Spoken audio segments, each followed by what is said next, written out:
Hey, everybody. Thanks for joining us. Week 26, limbic system.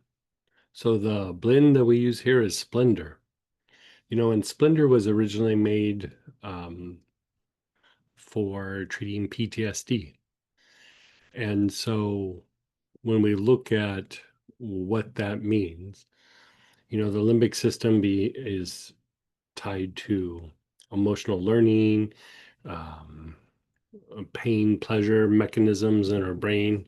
If we touch a hot stove, most likely we know not to touch it again, and we seek out things that are more comfort oriented. So, anxiety, fear oriented issues, things like that can be an issue with this particular system. But I'd also say that chronic health issues, a lot of times there's issues in the limbic system. And then we're looking at stress response and stress to the point where it becomes dramatic. Stress being a component of being displaced, or even mechanical stresses in the body are a form of stress. And so think about this for stress, for anxiety, for fear, chronic health issues, anything emotional. Um, this could play a role in. I find that this can just be soothing to the body, especially when it comes to the lower emotions in stress responses. So we're going to go ahead and pull out the blend Splendor.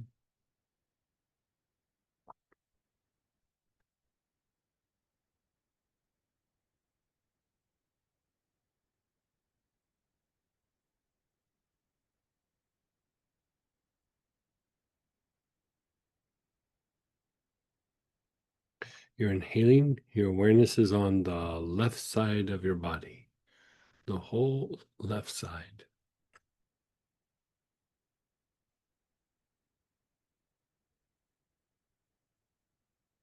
Left side of your face and neck, your left shoulder, all the way down to the left outer ankle, the whole left side.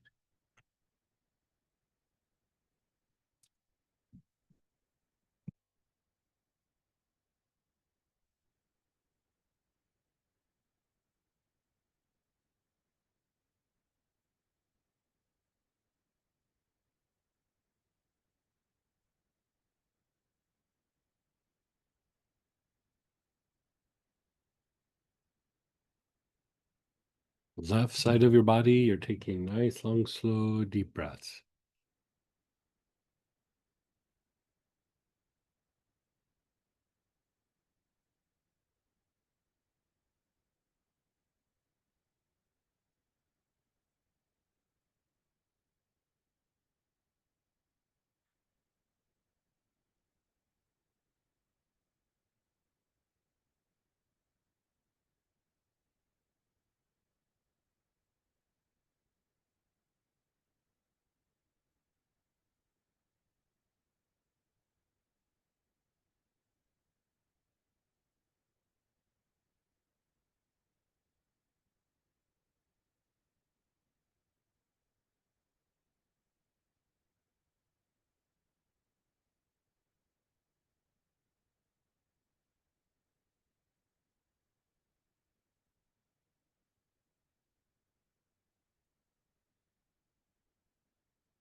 Front side of your body, the whole front side, your face and throat, your chest, all the way down to the tops of your feet.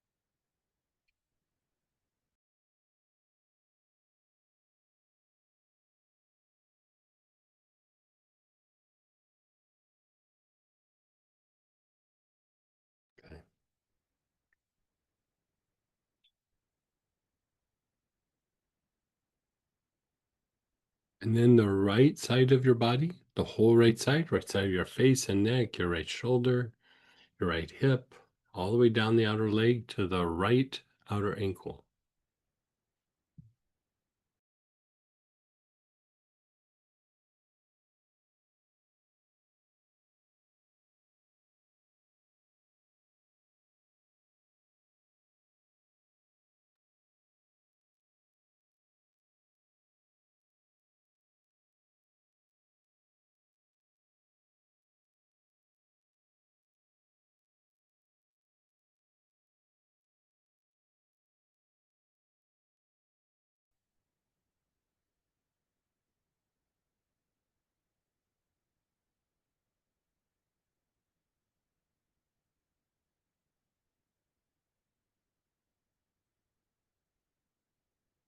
The whole right side of your body.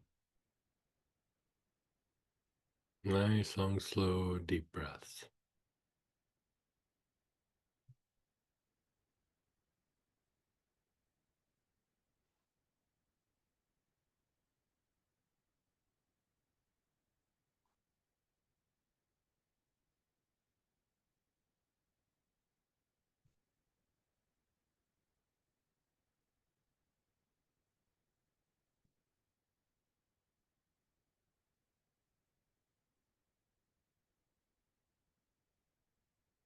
Back side of your body, the whole back side of your head and neck, your whole back, your hips, down the backs of your legs to your heels.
And then pause and be still.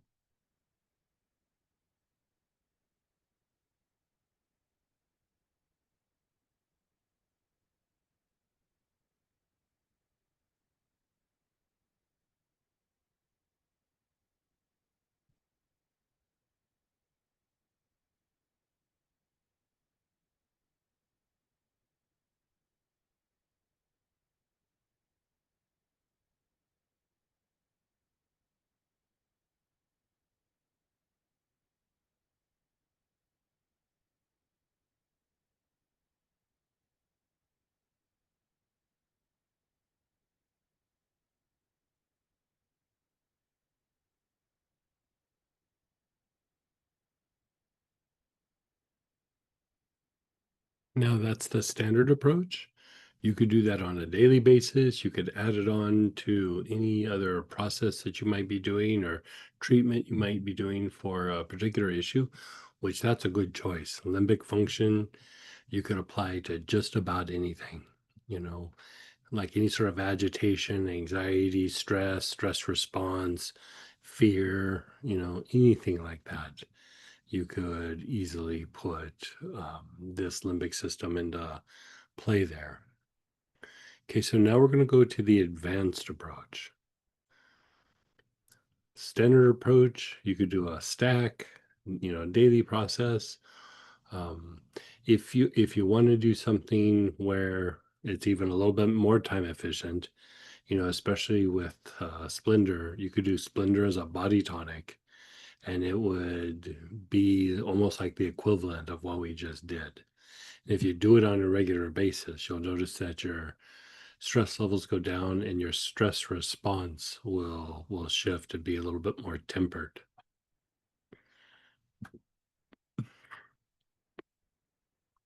So we're beginning with the advanced approach. Left side of the body, nice, long, slow, deep breaths. The whole left side of your face and neck, your left shoulder, all the way down to the left outer ankle.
Your awareness is on the back side of the body.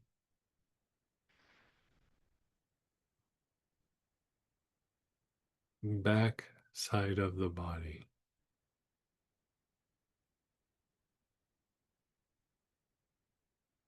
Back of the head and neck, the whole back of the hips, down the backs of the legs to your heels.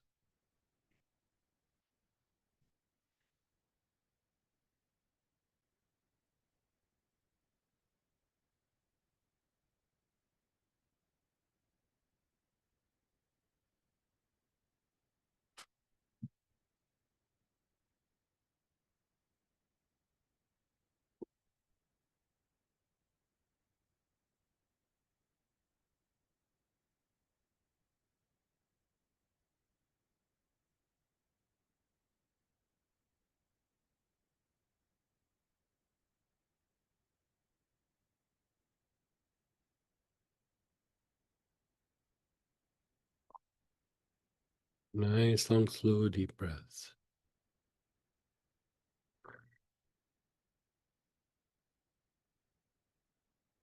The right side of your body, the right side of your face,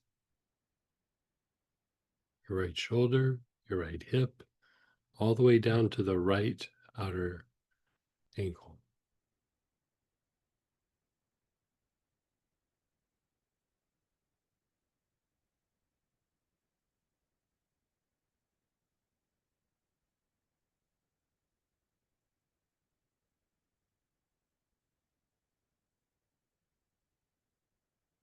This is straighten you.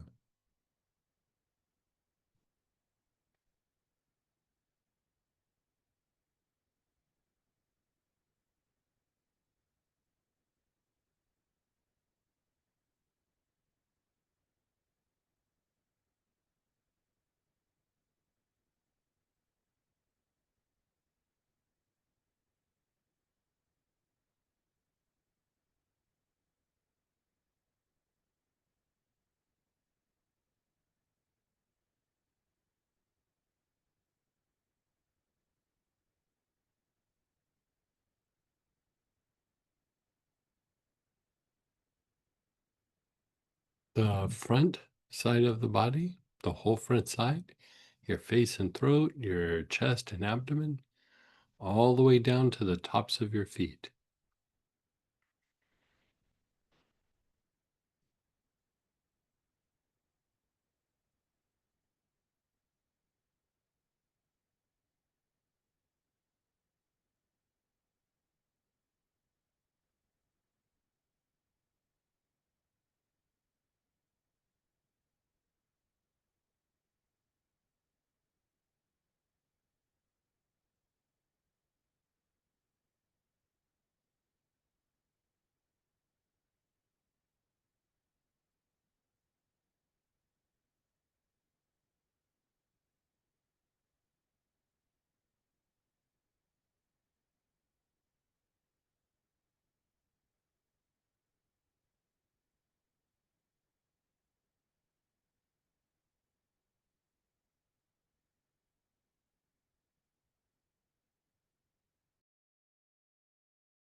As in,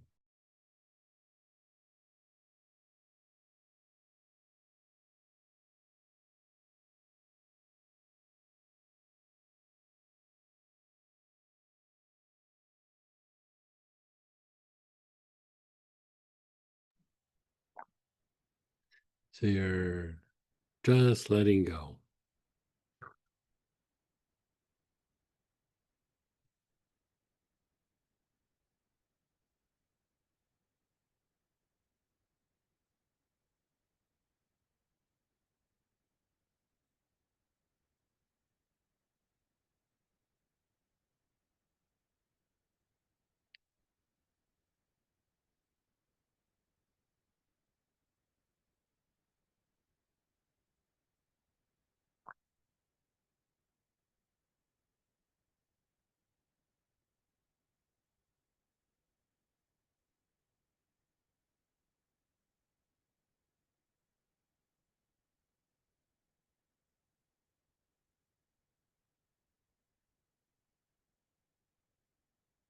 You're just being still.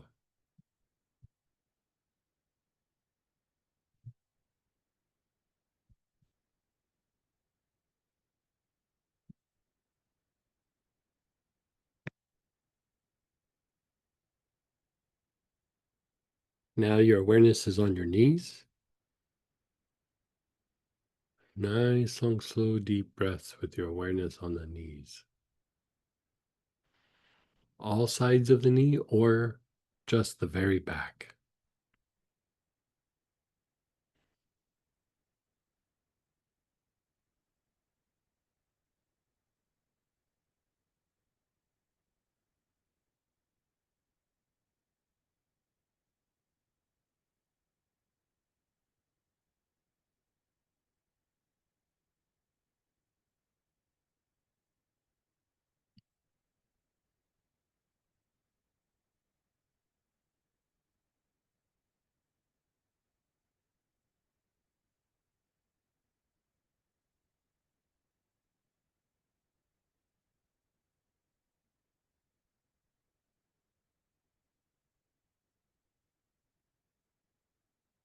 You're still on your knees. You're taking nice, long, slow, deep breaths.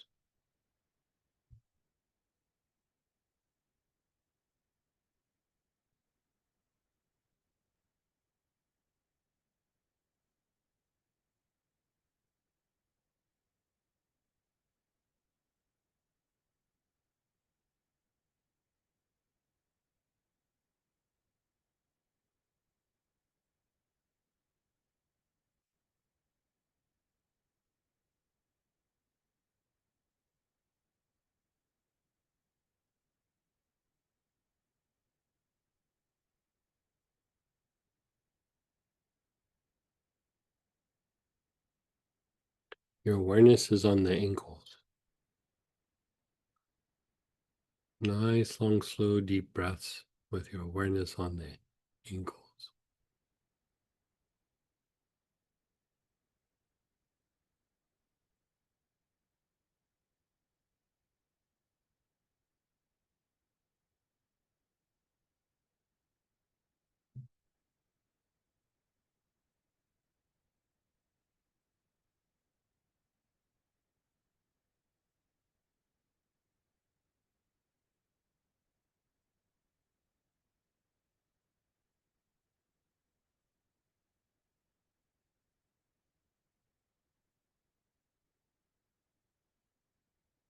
Nice, long, slow, deep breaths.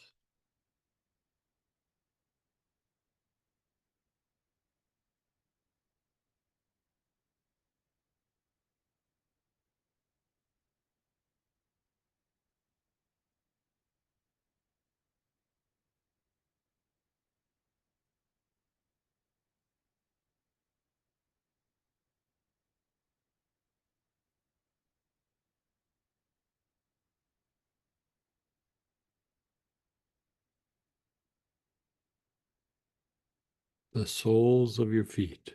Your awareness is on the soles of your feet.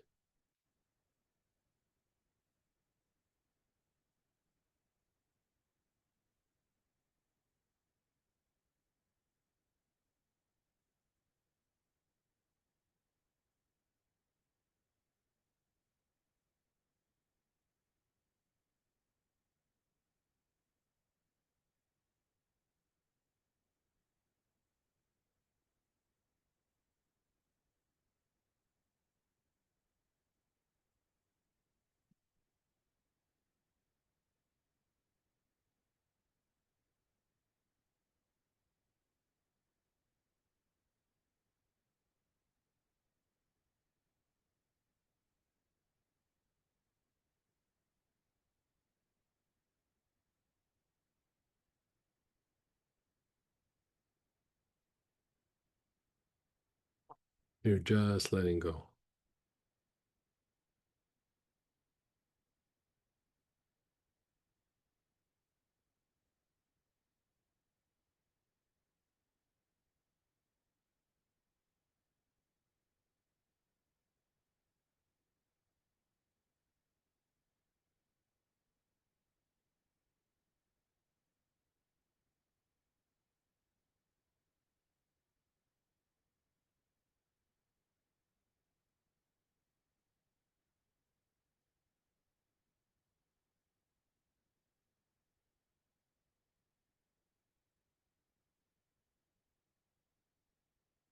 You're just being still.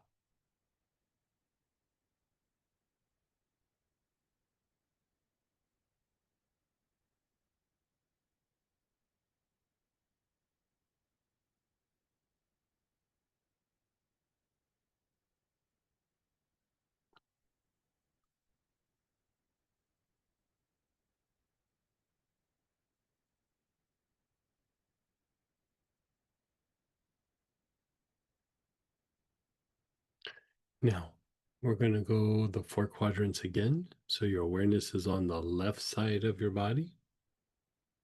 You're taking nice, long, slow, deep breaths.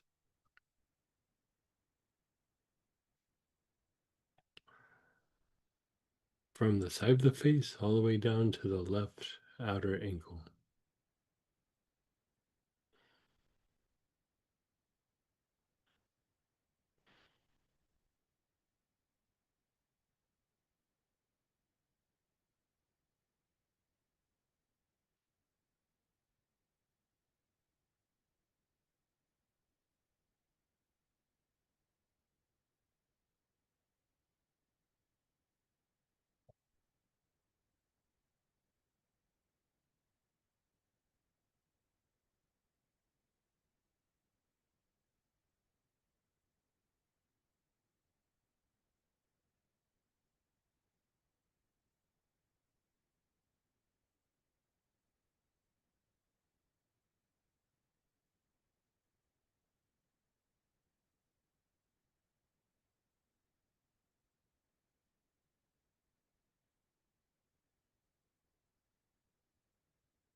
The front side of the body, the face and throat, the chest, all the way down to the tops of your feet.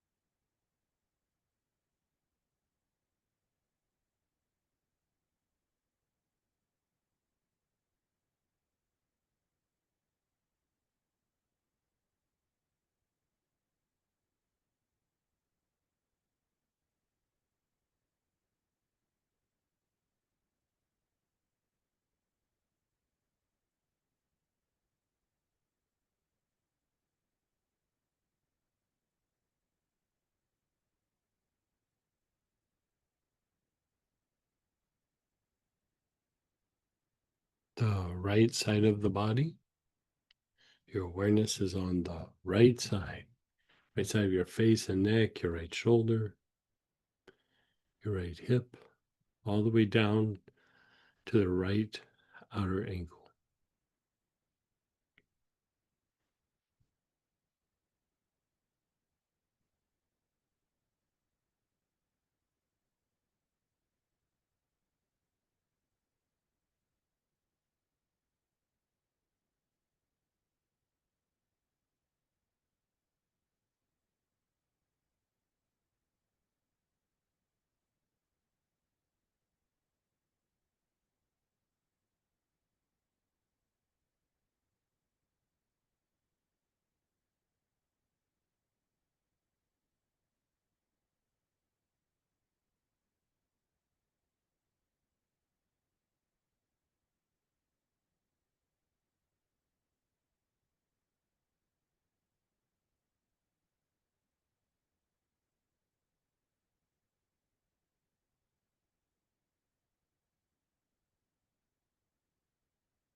And then the backside of the body, your whole backside.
And then you're just letting go. Just be still, be aware, just let go.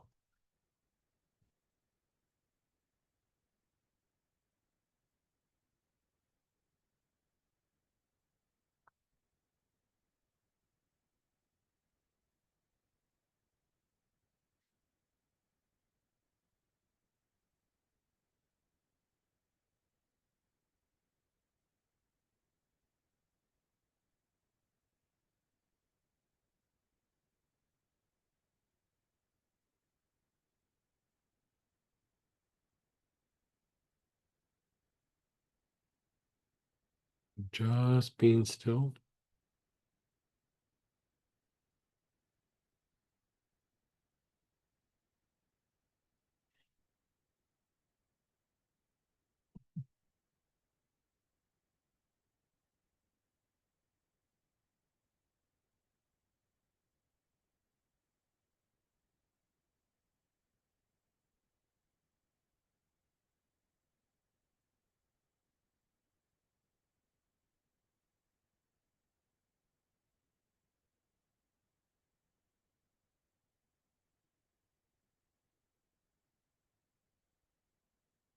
You're inhaling, your awareness is on the brain.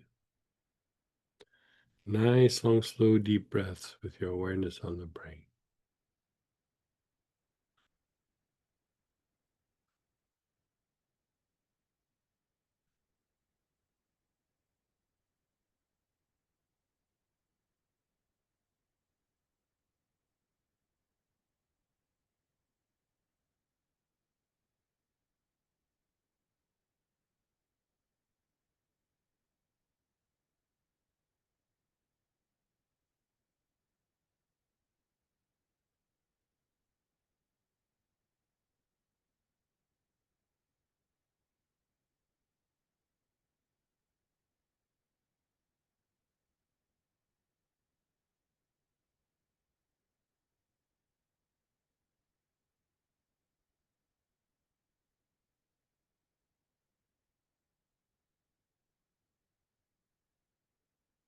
Your awareness is on the spine.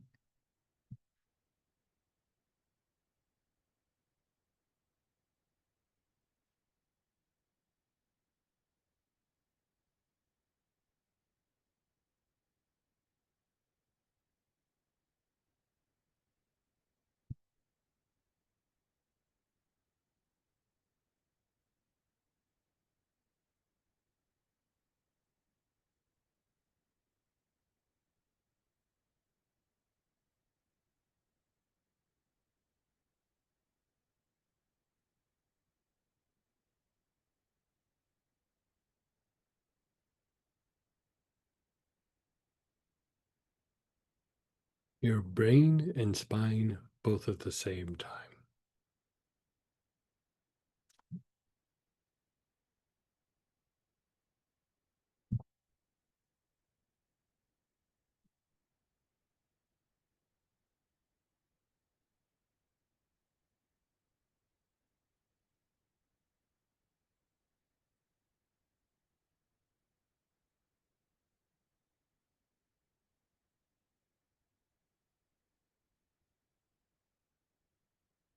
And as you're inhaling, you're raising your awareness up above the ankles.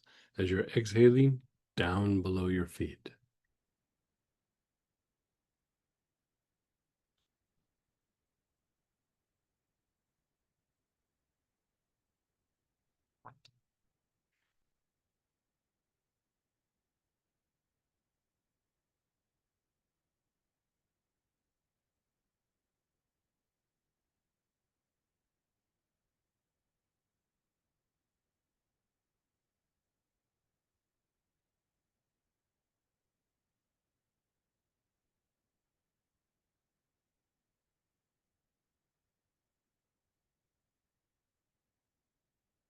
And then pause and be still.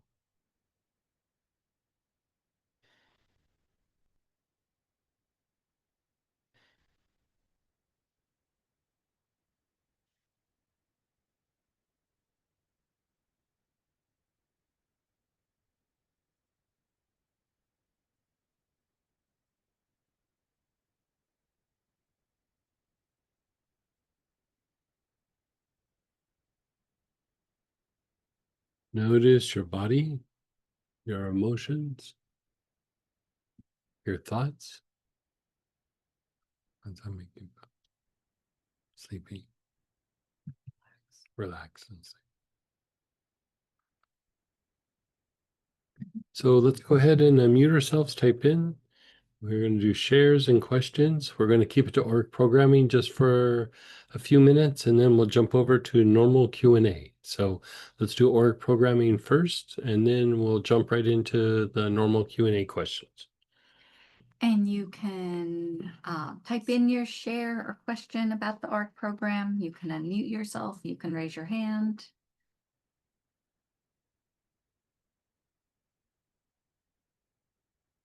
Yeah, I'm feeling quite a bit better. Feeling better. Mm-hmm. Lots of movement, but in good ways. Mm-hmm. But really relaxed. Good. Like it took an edge off of something. Yeah. I mean, it's not quite like vagal tone, but it's vagal tone-ish. You know what I mean? Like you could do it with vagal tone, and I find the combination very healing.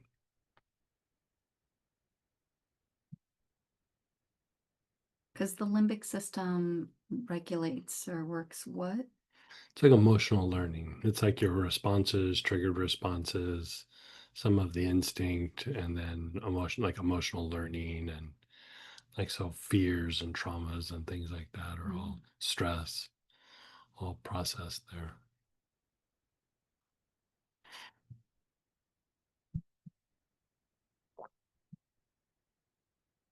Someone shared calm, focused, zero thoughts.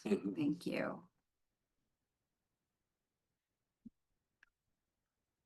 I mean, this might sound weird, but if like the sound from Jaws, the dun, like, would that be something that could spontaneously arise? Like, oh, an old fear or Yeah, child sure. or something. Yeah, sure. I mean, it's probably wasn't that arose. It's probably been there, but like as the mind quiets, you're like, oh yeah, there's that and there's that. They've just been in a room where there's been noise pollution, and so as you quiet it down, you start to notice like, oh, there's more things going on than I realized. You know, there's things that are influencing us that are subconscious, unconscious. It's not that we think about them, but a lot of it is other people, situations, past experiences influencing us, people we might be connected to. There's all kinds of things that could be contributing to this. It's not necessarily just like, oh, how I think, how I feel. It's a much bigger picture of the things that influence us other than just our rising thoughts and emotions. You know, so And we do have a couple more Yeah, yeah. shares and questions in chat, but if you want to raise your hand, queue yourself up for the regular Q&A, you can do that at this time. Someone shared, couldn't follow, went to sleep, not waking up very fast. Good for you. I mean, what a great way to take the edge off of stress.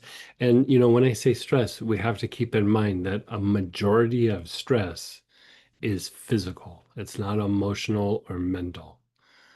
People will say, well, I don't feel stressed. Like mentally, I don't feel stressed. Emotionally, I don't feel stressed. That could be fine. That could be very true, but the body is in a stressed state. So this does help reduce that stressed state. What would be the vagal tone process to use with this? I mean, if you're working a specific area, you could work any of that. Respiratory stuff's always good. The heart, cardiovascular system would always be good. Um, but the thing that you could do is you could take like the blend vagal tone, or take something like spikenard or vetiver or valerian, and do that process of the back heart, the navel, and then the brain, and then eventually the crown. So you're like back heart, navel, brain, crown, and then let go, and then repeat it. Back heart, navel, brain, crown. So that pattern just by itself improves vagal tone. The other pattern that improves vagal tone is the three brains: sex, Ming Men, solar plexus, back heart, brain, and crown. So, like doing that process with either um, of those oils, vagal tone, spikenard, vetiver, things of that nature would be very good to do as a complement to this. And then for those from way back that did the vital centers class, any of the vital centers would also work. That's a further breakdown of what we're doing in this class. Mm. Mhm. And so, just so you guys are ready for next week's Auric program will be week 27, lymphatic system. And so, have your lymphatic blend handy. And that will conclude tonight's Auric program. Yeah, I hope you guys enjoy it. And then for the regular Q&A, go ahead and start us off, Megan, then go Ale. Hey, Megan. Hey, Greg. Um, I am wanting to work on my memory. It seems pretty bad for me, even though I'm middle-aged. Just like kind of short-term memory, like where did I put my phone? And then like if someone just asked me what I did last weekend, it takes me like a lot of long seconds to remember. Like I just draw a blank for a long time. I tried the recent memory class. I forgot exactly the title, if it was a lymphatic or just something else. It was short. It was just a few segments, and it didn't do a lot. It seemed like a tiny improvement for like a day. I don't know if I should just Oh, repeat it if you're or treating memory, you're not going to get any short-term treatment that's going to produce a result. You're going to have to treat it for like 90 days, 120 days. Like it's going to okay. be a thing. The you could just do very simple things, because the part of the issue with memory is, how we talk about vagal tone, but tone in the sympathetic nervous system, which is our fight flight. When it loses tone, it then begins to reflect on like memory issues and things like that. And so it's not just a symptom. You have an area of your nervous system that is now losing tone and is not functioning quite like it should. And so you have to do things to kind of keep like increasing and improving the tone to that part of the nervous system, and then also making sure you're getting enough blood supply to your head. So as long as there's no respiratory issues like sinus issue, asthma, significant neck issues, any cardiovascular issue, you're probably getting adequate blood supply to the head. But you'll still want to treat the the sympathetic part of the nervous system. And so, there's a couple things that you can do. It's usually long-term treatment or use with uh, rosemary. Using rosemary will tone up the nerve. Oregano will tone up the nerve. Ravensara, like the one that's without the T, Ravensara, um, that can actually be quite helpful. And say oregano.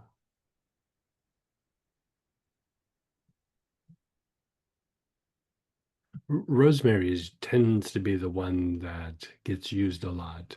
So, you can use the memory support that has a decent amount of rosemary in it, but you could just use straight up rosemary. And the idea would be every morning, do at least 25 to 30 inhalations. You don't even really need to do a pattern. You can just, wake up and I mean, doing the memory, class or that couple segments out of whatever it was, that could be probably a bit more of a more potent form of it, but you'll need to do it every day for like, quite a while. And 60, 90 days. The thing with memory issues is there's no real shortcut to any of that. Okay. And so, even the use of things like things for brain fatigue, so like cinnamon, again, rosemary, sages, um, bacopa, and then basil. I mean, I do basil all the time internally, and it's not so much that it's for memory formation, because some of the issue is we don't always have great memory because we're not really observing the short term to form the short term memory. So sometimes it's not that you're not able to recall, it's that there's nothing to recall because short term memory wasn't generated. I And so totally think that's that's happening to me. yeah. So that has a lot to do like that's what I do with the basil for myself is like the ability to like concentrate and take something in and like even if you just kind of process it a little bit, but it's that idea of like I make that joke all the time, don't whistle while you pee. And it's the multitasking can really take away from that or just not fully engaging what you're looking at or and that's usually a byproduct of some brain fatigue or just overall fatigue. But the basal, I wouldn't say it's necessarily like for the fatigue itself, but it is a mental stimulant. Like, it stimulates proper um, mental faculties. And so then if I do a little rosemary or I wear sage a lot because that helps really prevent brain fatigue and things like that. And even those practices that we do where we observe things and observe in the body or the mystic tools, well, you're staring at the tool and kind of concentrating. All of those are to develop that skill set of being able to take the information in. But that's the kind of the trick with memory is that if we're not, I wouldn't call it being present. Like it's not that it's not present. It's just, like when your mind's a little fatigued and you look at something, but you just kind of didn't process it a little bit. Like you might have like looked at it, but eh, nothing went in. Oh yeah. Yeah. And That so that was my life for probably 8 years. right. I'm still trying to recover Yeah. from I had a significant issue with it when I was young. And so like I use basil all the time, like all the time.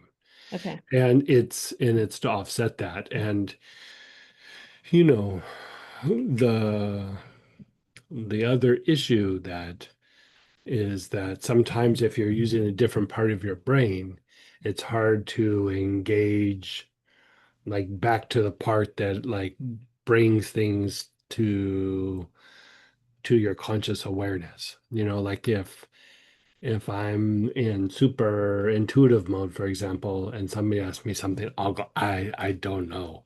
But if you ask me in the morning when I'm looking at my emails and I'm taking care of some paperwork and I'm getting ready to go and do my bottling and everything, I'm using a very different part of my brain, and I can tell you bam, bam, bam, bam, bam, bam. But by the time my brain goes to another place, I don't have the skill set anymore. And so the idea of the basil kind of helps you to be able to shift and put your attention. Like if you're being more intuitive, I'm just using that as an example. You're being more intuitive. That's one thing. Like even doing healings. You do healings and then you try to go do like paperwork or balance your checkbook. It's a little harder. You might be able to do it, but you'll probably make some mistakes, and your brain's in a different place. And so um, the other thing that I use for that is something that is done in a few different traditions is sandalwood on the ajna. And the reason being the sandalwood on the ajna is it helps it helps shift between the little barriers between like intellect and intuition and you know different cognitive processes. That's why in the Hindu and Ayurvedic traditions, they put sandalwood here and sometimes saffron even. But I find that the sandalwood is plenty. Like just a couple of times a day, I'll put it right there, and um, it's helpful. It helps me be more fluid when I'm shifting from a left brain function to a right brain function and then back.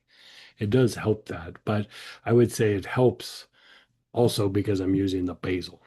Um, so rosemary is always good. A thing that I would throw in there too, um, bacopa is good for brain fatigue. Sage is good for brain fatigue. Atractalodes, very good for brain fatigue. Some of these you could do as a tincture if you wanted, but easily just inhale them. Um, but the other one that you wouldn't really think about too much is Petitgrain.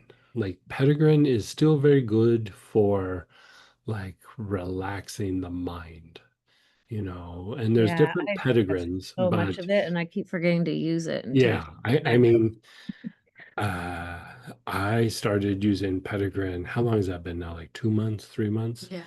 At first I was like, I haven't used Petitgrain for a while, and I used it a couple nights in a row, and I was like, this is amazing. Why Yeah, have I not been doing this? And I don't necessarily work it all the time, but I have this like little kit that's my like everyday stuff. And it's in there. I don't use it every day, but I use it probably 3 or 4 days out of the week. And I noticed that it's not that I feel like anxious, but we live in times now where it's very easy to get overstimulated. It's very, very easy to get overstimulated. And so I noticed that when I use the Petitgrain, my mind is a little less overstimulated, and I'm able to sit and be with something before my mind bounces off a lot. You yeah, know, the overstimulation for the body, it doesn't necessarily work that great for that. That's still like sage or vetiver, but I'm talking about like when the mind is overstimulated. There's social media, there's marketing, there's just tons of things going on. It's busy, busy, busy, busy. You get on the road and there's too much traffic for the size of the road. And, it's just yeah. always Well, over here, something. it's just the kids. Someone's always Yeah. screaming. Somebody broke Yeah. something, Dealing with spilled kids. something, Yeah. yelling at me. Yeah, exactly. So just a And lot. and so it's probably not going to be like one exact thing, but I like the rosemary for you. I like the basil for you quite a bit. Um, you throw some sage in there from time to time, but I would play with the petitgrain as well. Yeah, I remember reading your page on Pettigrew, and I was like, that's when I bought a whole Yeah. bunch that day. I was like, this is a page about me. Like, this is Right. just Yeah. all of my Yeah. stuff that is I happening to me. Like, this is I my oil. agree. So, okay, that helps. Yeah. Thank you. And the great thing about Petitgrain is I mean, you can do big doses if you needed to. You can put a bunch on the body if you needed to, and it's cheap. Like Yeah. it's simple, it's easy, it's cheap. You can go crazy with it and not feel guilty about it. You know what I mean? Like you can I go through a little thing where I go through some of the different ones and I don't know. Like they're all pretty similar. I would say the one that maybe stands out as being probably more different than the other ones is Mandarin Petitgrain. Um, but other than that, I really like the smell of the Neroli Petitgrain and the Petitgrain Souffleur. But you know, Yeah. my I have a favorite whole bunch. Petitgrain is the one I'm using at the time. Yeah. And I'm using Mandarin right now. So like I'm like, that one's the bomb. But Yeah. next week it's gonna be lemon. Yeah, you know what I mean? So yeah. Cool. Awesome. Okay. Thanks a lot. So yeah, do that. I mean, like maybe check back in a couple of weeks. You should start seeing some signs, but it is a long-term treatment, Okay. you know. And then is there any like hormonal issues or I hormones are all mean, about? not that I know of. I Okay. haven't checked that in a year or so. But this has been going on since I had the first baby 13 years ago. So I think it's just a product of like I had a lot of fatigue and brain fatigue and cardiac fatigue, and my neck was like extremely tense, but I think it's better. So I had a lot of those Like pay causes. attention to the neck. Like if the neck's wound up, I mean that could be a trigger for that. And Yeah. so, and it will just reduce like blood and things going to the head. And then, one of the things for, did you have postpartum depression at all or anything like that? Um, I mean, I kind of always had depression for years and years. So, but Or was it it postpartum or? It wasn't particularly worse after the baby, Okay. so yeah. Because, one of the things that, I even do this from time to time is that it's fortifying to the spleen, but it is also kind of fortifying and strengthening to the body. And you wouldn't think of this plant as doing that, but it's jasmine. Jasmine kind of softens everything. Again, I don't even know that I'd say overstimulation, but like jasmine takes off an intensity that, like when things are getting a little too serious for me, like when I'm getting a little too Oh, I'm like always too yeah, serious. like jasmine makes like it's a little bit more like kind of playful. It's not like you lose your mind and you're all goofy and everything, but it just makes you like not as intense. Mhm. And it's very fortifying to the body.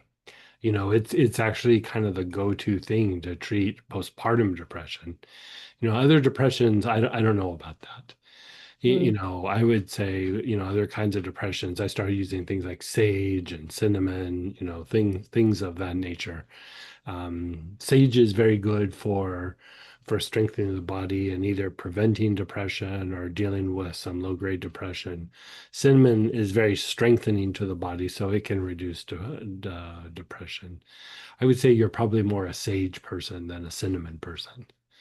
Okay. And so, but like Yeah, I haven't really sat I down the mix it. stage and tried it much.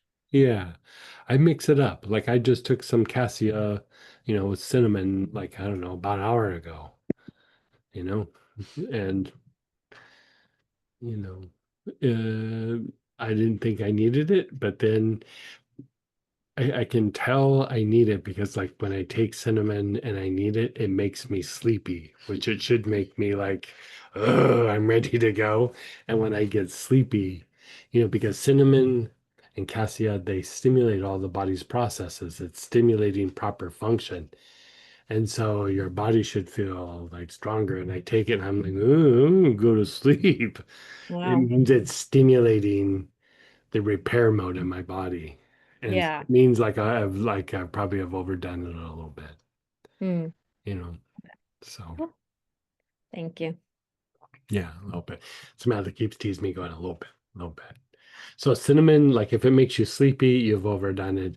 And then valerian, should make you feel relaxed. But if you take it and you feel a little bit of energy, you're fatigued. Oh, Yeah. That's how well, I used to check for chronic fatigue syndrome like 25 years ago. So if you take valerian and you feel like energized, you have chronic fatigue syndrome. huh, okay.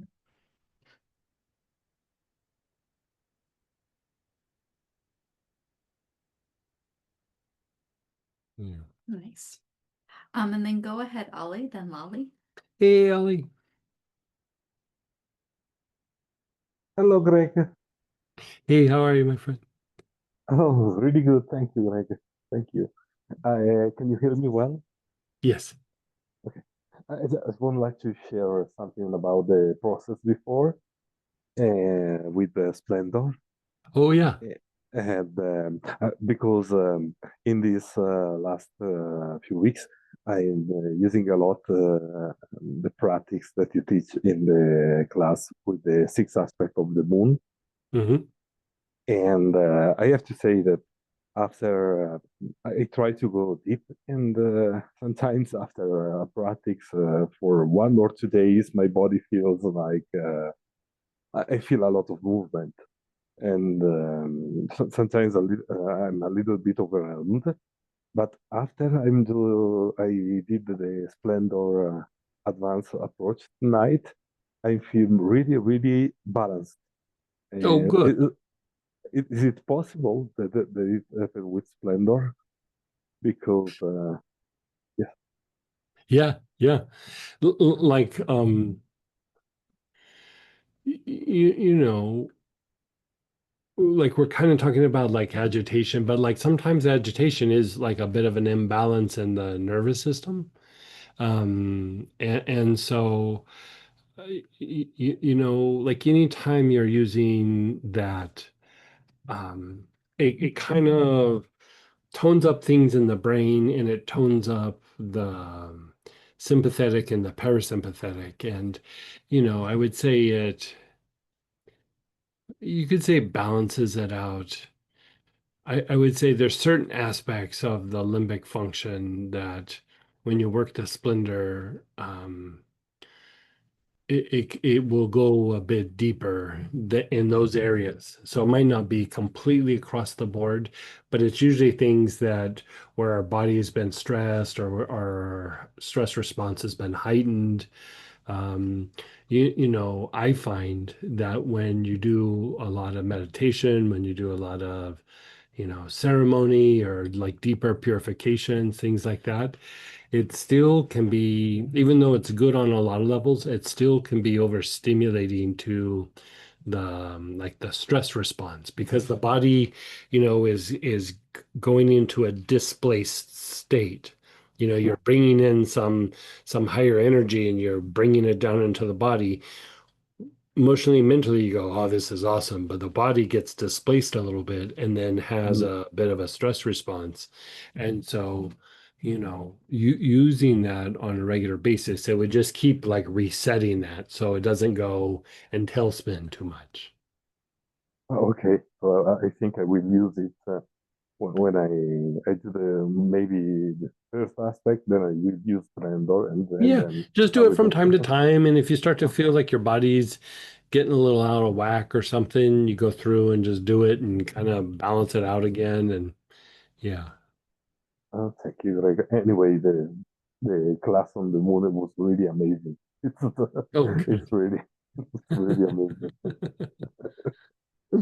And then can I ask you a question from Sure. for one of my clients, because I have a new client, and this person have a thymus cancer, Oh, and wow. Yeah. I don't know what kind, because they are testing him Right. yet. So it's I just know that it's about 7 centimeters on the endocrine gland, and probably there are something in the lungs, but they are not sure yet.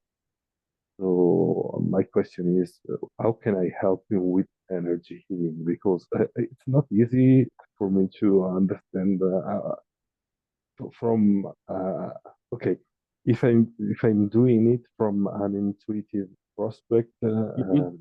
I can imagine I can just let the thing flow. But I want to ask you if there is something to follow as a Super duper clean the back solar plexus. Like oh, spend an hour just on the back solar plexus. energizing and cleaning. Yeah, anything like energize it for long periods of time and then draw it back out, and then energize it again and then draw it back out. All right. And on the thymus itself, I don't have to work. I would treat the solar plexus for probably a few sessions. Okay, And I wouldn't even worry about the treating the thymus, or I would say for the thymus, Melissa would be good okay, for the, and it could be even just the tincture or like herbs or capsules or something, but just big dosages of the capsules or tincture or okay. something. But the the more that you get the back solar plexus like cleaned up, a lot of immune functions, including the body's ability to fight off like viruses, bacterias, cancers and things, is dependent on how well that back solar plexus is functioning. And so even if you treat some of the other areas, if that back solar plexus isn't doing like it should, um, yeah, that the rest of the treatment, it'll do a little something, but it really won't do what it needs to do. And there's been two cases that where the person hasn't been doing any sort of um, other treatment, and alls I was doing was working the back solar plexus. There's been two Oh, cases where just that made the cancer go away. wow, Yeah. great. But I mean, I kind of broke the rules and like, like, oh, 5 breathing cycles or 10 breathing cycles. It was like 45 minutes. Like it was like a lot. Okay, okay, okay. Thank you Yeah. really much. I Yeah. will apply it. Thank And you, thank you. hold on just a sec. Will you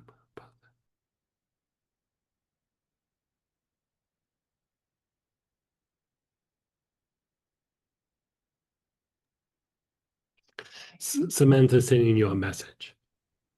Oh, thank you. Thank you really Yeah, much. for their session. Thank For their session. So far. Mhm. Yeah.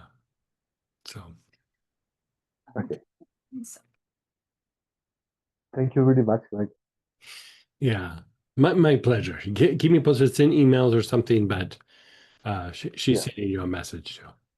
On email? Yeah, I'll email you. Okay. That it'll Okay. just be easier. I'll just email. Okay. That way Perfect. it's in there. Okay. Perfect. Thank you. Thank you. You're Thank you so really welcome. much, Greg. And then go ahead, Lolly, then Jody. Hey, Hey. well, a few things. Let's just start with a quick follow-up on Megan's question about memory. I'm wondering if the Clarity cider is a good option for that. Is that helpful? Because I think it has basil, it has ashwagandha, so it's Yeah. Oh supposed to yeah. be Sure. brain. Yeah. Yeah. Yeah. Okay, Yeah. Yeah. okay, so you would use that. So let's say you're using that, then would you still take basil separately? I would. Yeah. I would. Okay, Yeah. okay. But that's a great way to, because it does have the ashwagandha in it, and that formula. Like I would say that is good, but still, like I probably take. I mean, most days I take basil at least once a day, but a lot of Mhm. times I take it 5 or 6 times in a day. Oh, wow, okay, Yeah. okay. Yeah. And with this one, you can do either morning or night, right? Hmm. Okay, I wasn't sure if the ashwagandha Yeah. is gonna make Yeah. me Yeah. too sleepy. Okay, so that's Well, ashwagandha is actually does help you to sleep. It, because it regulates all the right. adrenals and regulates cortisol, and it does improve sleep. Usually not quickly. Mm. There's some things where like, oh, I'm going to take it to fall asleep right now. Ashwagandha is not one of those. But if you use it over a period of time, you'll notice over a period of time, your quality of sleep improves, usually length increases, and the ability to fall asleep when you lay down, that usually improves as well. Okay, perfect. Thank you. And then another quick follow-up with the petitgrain. All of them, yeah, the Mandarin petitgrain to me smells completely different. I do love the petitgrain. I actually have it diffusing right now. So really each one so I can do either of them and it's gonna give me pretty much the Yeah, same. any of them work. Okay. Mandarin petitgrain is a little bit more antispasmodic than the other ones. And I Yeah. would say it has a little bit greater impact on vagal tone, but I wouldn't say massive. I'd say, somewhat, you know. Yeah. But The the scent is antispasmodic properties of Mandarin petitgrain over regular petitgrains. We use marjoram a lot for that. But if you were to go down the petitgrain road, Mandarin petitgrain, I should say, would be the one that's the more antispasmodic out of all of them. Okay. Okay. Thank you. Okay, so that was about that. Now, a few things. The weekend,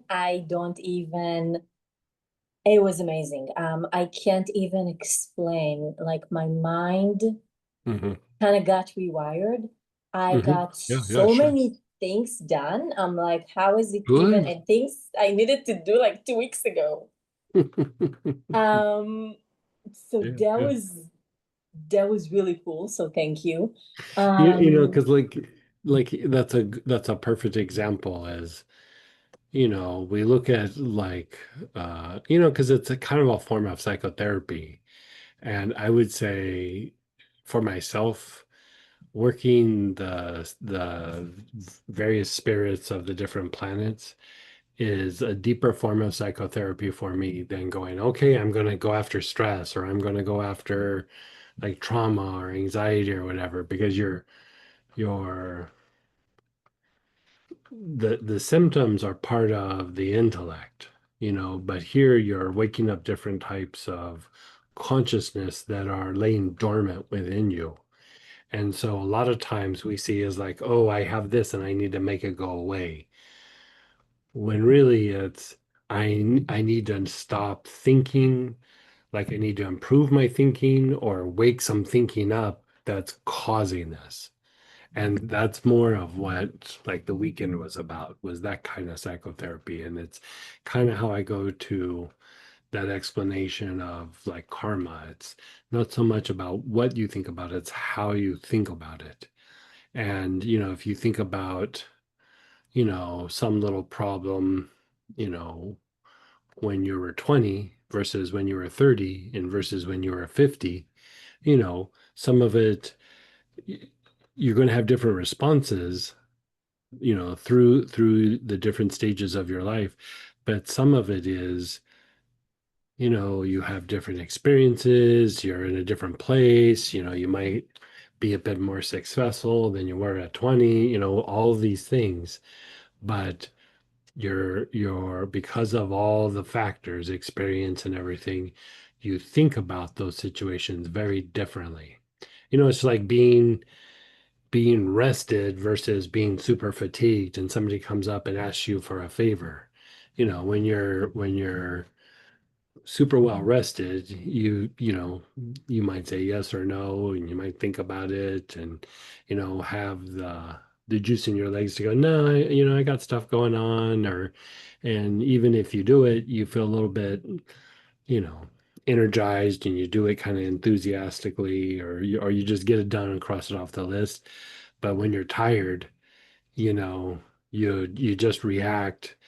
You start stressing out and getting anxious because of the energy it's going to take, and you don't have the energy, or you don't have the time, or it's like the straw on the camel's back that's just like, ugh, that's just too much. And you kind of have a different response, and the situation is the same, but we're in different places, and so we have a different response to that same stimuli. So the thing that I would say is, when we have like old issues from the past, when we have, an active situation or old traumatic event or, some issue, like a phobia or something that's from the past or a fear or um, it literally shifts how you think about those things. It's not about wrestling with it and breaking it down and making it go away. It's just to go like, oh, yeah, look at that trauma over there in the corner. Yeah, I'm not going to engage that now. It's really about like engaging certain things. And even like, we wanted to put this out because when we go into the radiant mind, we're going to be dealing with like how like different traumas and things makes our body kind of armor up and not so much fight, flight, and rest and repair, but in the somatic nerves and the kind of tensions that brings and how that impacts the mind and makes the mind think and or not think, you know, and that armoring up directly corresponds to your ability to take in information, right? So if you're armored Mhm. up, you just kind of don't process information. And so in mystical practices, they evaluate the energy field of a person, and there's this aspect called alotari, and it's this kind of like it's this aspect in anybody's energy body that is able to gather up information and then get it to the brain for it to be processed. So a lot of like how a good clairvoyant can see things is their energy mixes with something and then the energy comes back and they're able to kind of process it, because the energy has gathered up information and then brought it back to the mind.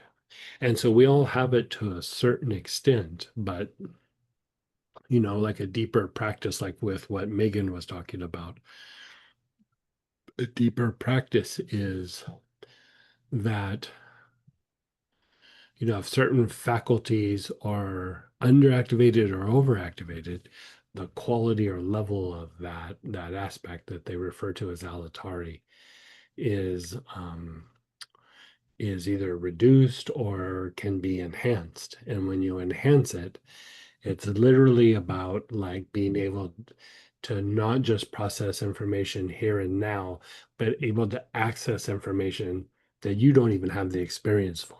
Like you actually can Mhm. go up into the ethers and like go, problem solved, right? But when it's diminished, not only do we not have that ability, we start leaning more on intellect and just the repetition of the mind and things like that. We really don't have the memories of things quite as much. And so I mean it's a much more developed or refined aspect. I mean, when I was talking to Megan, that's always the place where you start and you really work that stuff. But even when all of those things are refined, there's always deeper levels of remembering. And, for us, we go, okay, can I remember last week? Can I remember last month? But even the ability to remember not just things from our childhood, but remember things that happened in the inner worlds. And I would say to a certain extent, when clairvoyance, true clairvoyance comes into play, you're remembering experiences beyond the life. So you come in with these abilities that you really have no reason to have those abilities. Mhm. You're able to produce this result for some other reason.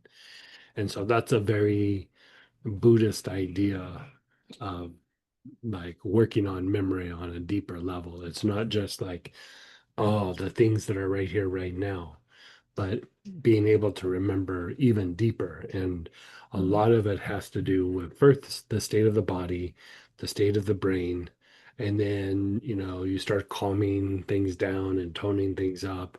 But then at some point, you start refining the brain, and you start refining the quality of the somatic nerves and the somatic nerves and the energy body itself. And that will greatly enhance your ability to process things and to remember. Mhm. And yeah, and it's interesting because like my mind, just even things that I get upset over, I'm not as upset. Like I'm nicer to Right. people the last couple of days. And so a couple of things happened. One of them I got this weird slight headache a couple of days ago, and then yesterday again. It's like middle of the head, kind of like above the eyes. And that I have a certain headache that I get that's related to the eye issue, but that's a different one. And so I did some brain balancing in the middle of the head, and that made it go away. And Good. so then yesterday, so a couple of things. One thing that I'm not sure what it means, I noticed that my head, when I touch it, not just slightly, but I really touch it, it's painful, like to the touch, like physically painful. Not like a headache, but like On the when I sides or on massage the it top?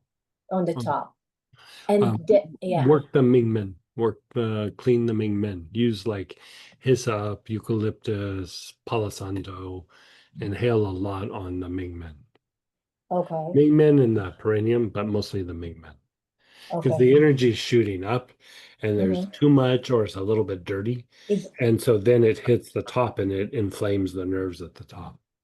Right. And Yeah. also like all the meridians connect on the top of the head.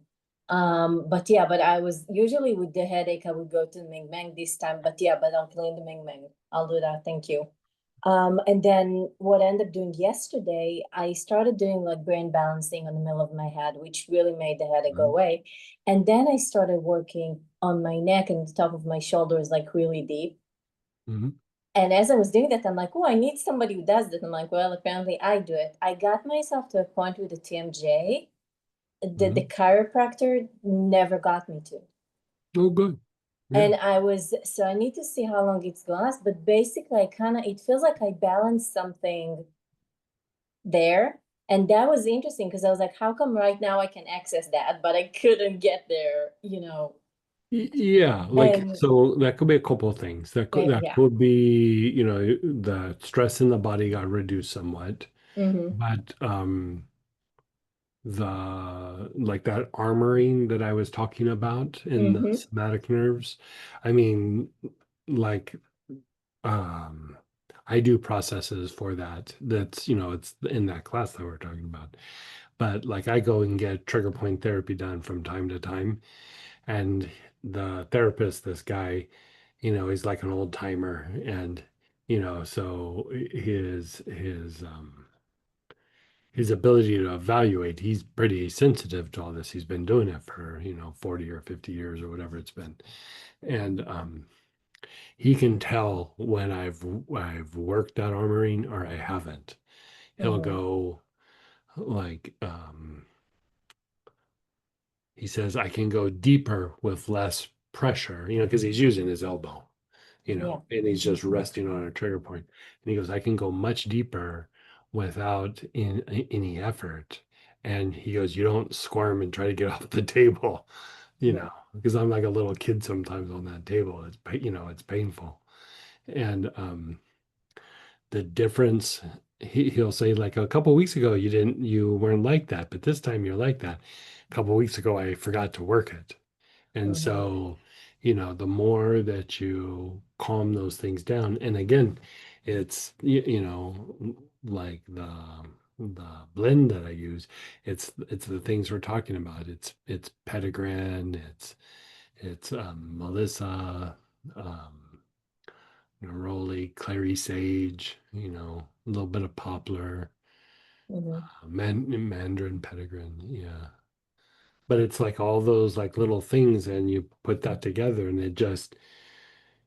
it takes down a protective thing in the body that's there that then allows you, like when you're working your jaws or you're working something, it allows you to go deeper than you would ever go because your body's not pushing back, you know. Yeah.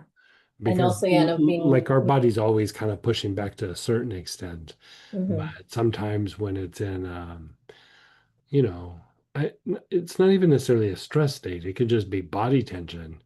But like the working the organs, the 5 organs of blood purification, Mhm. also with those particular oils can be helpful as well, you know. So doing, okay, and yeah, and I've been using the somatic equilibrium. Would that Yeah, be that works a different aspect, but yeah, that would still be helpful. okay? But if not, then working any of these oils. I would do Okay. those hand in hand. Yeah. Yeah. Okay, Not so work not the an either or. Yeah. so work the somatic on the other pattern with the brain and the spine, and then work the senses with the other Mm. oils. Mm. Okay. And yeah, and it felt like I was more ready to release. And also it was interesting because the way I worked, I wasn't really thinking about it. I was like, because I use different oils for each part that I worked on. Mhm. And I wasn't even overthinking it. I'm like, okay, that feels right. That's what I'm doing right now. So that was a really like interesting process even to work. Oh, Like how the nice. knowledge kind of, so I was like, oh, Yeah. this is okay, progress. Yeah. Yeah. Yeah, And the healing then spirit, like I don't know, you do it kind of often, right? Mhm. Yeah. I mean, that's one, there's bits and pieces from different classes that I love to do and I have in my little kit and everything. But I have a little kit that's just the healing spirit oils and because I use it, yeah, I use them for psychotherapy all the time for myself. for the ones for this, the ones that we just did, or the ones for Yeah, no, the the ones we just original, no, the ones we just did. the new process. Okay. Oh, process wise. Yeah, it's the same I oils. do both. I do both. Okay. Yeah. Yeah. Okay. I thought you were talking Yeah. about the oils. Yeah. Okay. Yeah, because I use them often actually. Yeah. They're always like, okay. Sometimes I'm lazy and I don't even do a process. Like if Mhm. I'm tired, I'll just sit and inhale it for a while. Yeah. Yeah, and it was one of my favorite classes, and now it's even more like Mhm. and you can't even like I couldn't really even explain what the shift Mm-mm. was, but something Mm-mm. moved there in a way that it's like really magical. So yeah, Yeah, so I would thank you. agree. Yeah, good. And then and with the headache, so the headache and the pain on top of the head would be from Ming Ming. Yeah. Okay. Yeah, that's either Mingmen or blood pressure. And I would say for you, it's probably Mingmen. Okay. Yeah. Yeah, blood pressure tends to be low with me. Yeah. I remember you had like low, Yeah. on the lower side. Yeah. Okay. So I'll do that. Thank you. Yeah. And then Yeah. And when I say blood pressure, I mean usually high blood pressure. that's what I figured, which Yeah. is why I Yeah. was like, yeah, it's probably not that. Yeah. And then a quick oil question. Blue tansy and dark blue tansy. What's the difference between them? Like I think we talked about it. I mean, they're both the same thing. They're just still different. The regular blue tansy is not quite as dark. It doesn't have quite as much azulene. I use it for a couple of things. I find that it's good for calming down certain kinds of responses in the body. I'd say the dark blue tansy is good for inflammation and also a bit better for like allergic responses and things of that nature. And so, like, even when we are doing things in like the inner ear, like the blue tansy works, but the dark blue tansy works better. So, like, there's just these different areas where usually when somebody asks me like which one should I get, I usually tell them to get the dark blue tansy. The blue tansy I use probably more in blends than I'd say people buy. Usually people buy the dark blue tansy. Okay, Yeah. because I was actually one of the things I was kind of playing with different things for the skin and combination of Yeah. different. So Yeah. then for the skin, If the you're if dark in blue. doubt, get dark blue. Yeah, Yeah. and I have Yeah. a small one from the healing, what is it, Mhm. the plant teachers. And that's really the dark blue tansy, but I was Yeah. wondering, Almost every time when we put blue tansy out for a class or something, it's dark blue. okay, okay, cool. Thank you so Yeah. much. I honestly, the blue tansy, the regular blue tansy, I probably have more for blending, and somehow it ended up on the site. I think that was the one the I always used for blending, but there's little periods of time where you can't get the dark blue. And Mhm. so I think we ended up throwing that up on the site when I couldn't get dark blue. and then we got dark blue and we just never took it down. So Okay. yeah. So that's why I always say dark, just get the dark blue. Yeah, the dark blue is better. Yeah, Okay, yeah. yes. Makes I don't know sense. that it's better, it's just Not better, just different, and you know, you're not doing like nuanced things like I am for the blending and stuff. So the dark blue's plenty fine. Yeah. And I'm thinking also for the skin and some kind of inflammation and Mhm. allergy response, Yeah. then it's gonna work There's a better. green cosmetic company that that's why sometimes it would back in the day it got hard to get is green cosmetic companies were buying it up, and there's this one company that that's their thing is they put blue tansy and everything. And so yeah. Yeah, because there are there's actually, a couple of companies and probably more that have this, specific blue type of Yeah, for the ointment face. Yeah, that's, I can't remember what the yeah, yeah, different price points for different ones, but yeah. yeah, Yeah, okay, yeah. cool. Thank you. And then go ahead, David, then Channing. Hey, Greg. Hey, how are you? Good, good. I've got a question for you. I came across a study with essential oils where people had a different essential oil each night for 2 hours, and they reported a 226% improvement in their cognitive performance. And I'm wondering what you think of that study and if you would agree with the oils that they used, because if that's the kind of result, I think I should start using that as preventative. So they use, Is it a new study or is it an old no, study? it's actually an older study. I just came across it. I think this is 2023. I can email it to you. Yeah, email it to me. Let me see. And they I only, think I know which study that is. I don't remember a lot of details from it. Wasn't there yeah, somebody else sent it to us? Like, yeah. there was only 40 people studied, 20 with essential oils and 20 without. So it's not a big study, but it kind of, it, got I think a lot of press at the time because of the amount of improvement, cognitive improvement. They calculated as 226% of the people who had essential oils, a different essential oil for 2 hours for each night. 2 hours like in a diffuser or Yeah, like in a diffuser before bed. And then Hmm. I can read you the oils that they used. Sure, let's hear 'em. Okay, so they used, I had it ready. See if I can find it again. Here it is. They used rose, orange, eucalyptus, lemon, peppermint, rosemary, and lavender. And I could say that slower. No. Um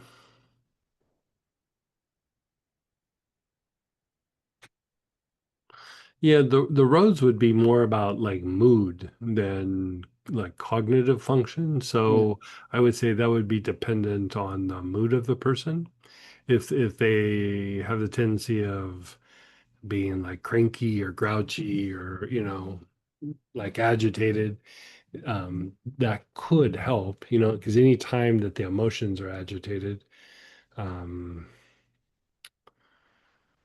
it could be helpful. But I wouldn't say that it's moving some heart energy up potentially to the brain, but I would say that again is a long-term treatment plan. And so, like, just like one or two applications of it might have a big improvement in the moment, but it probably wouldn't be long lasting. As the week went out or the 2 weeks or 4 weeks or whatever it might be, you'd have to use it pretty consistently. Orange would be a little bit of like a nervine, like, calming and soothing the nerves. Kind of like how we're talking about Petitgrin. In the old days when they talked about like orange, it was actually Petitgrin that they were talking about and not the fruit. And so, it's the peel of the fruit that they use for regular orange oil. And so for cognitive functions, I think the orange leaf, which is just petitgrin, is works better. And the old writings, that's what they went to as well. But, at some point things got shifted over and people started identifying the orange leaves as the orange, the rind, the peel. And so, it still have some similar qualities to it, but I would say petitgrin usually would outdo it there. Um, lemon, yeah.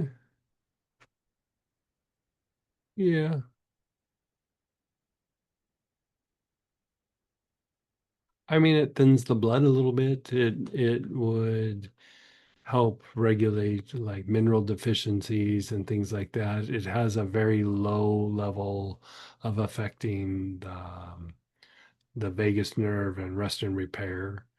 Um, Again, lemon's not a short-term treatment. Okay. And so, like, you if you're using lemon, you're doing a long-term treatment for something.